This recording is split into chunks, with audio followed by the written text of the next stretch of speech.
Parurusahan ng Panginoon ang gumigipit sa mga dukha. Nakakaawa kayong nagpupuyat sa pagpaplano ng masama. Kinaumagahan ay isinasagawa ninyo ang inyong plano masama dahil may kakayahan kayong gawin iyon. Inaagaw ninyo ang mga bukid at mga bahay na inyong nagugustuhan. Dinadaya ninyo ang mga tao para makuha ninyo ang kanilang bahay o lupaing minana. Kaya ito ang sinasabi ng Panginoon sa inyo. Makinig kayo. Pinaplano kong parusahan kayo at hindi kayo makakaligtas.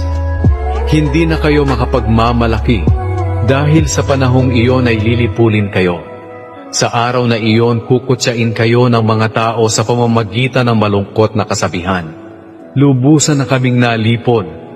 Kinuha ng Panginoon ang aming mga lupain at ibinigay sa mga traidor.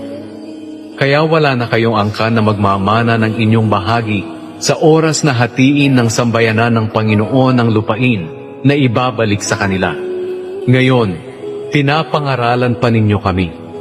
Sinasabi ninyo, huwag na ninyo kaming pangaralan tungkol sa kapahamakang iyon dahil hinding-hindi kami mapapahiya.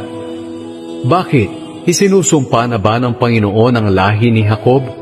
Ubus na ba ang kanyang pasensya? Gawain ba niya ang pumuksa? Ito ang sagot ng Panginoon. Kung ginagawa lang sana ninyo ang mabuti, matatanggap ninyo ang aking mga pangako. Pero nilulusob ninyo ang aking mahihirap na mamamayan na para bang mga kaaway. Akala nila pag-uwi nila sa kanilang bayan mula sa digmaan ay ligtas na sila. Pero iyon pala'y aagawan ninyo sila ng kanilang balaban.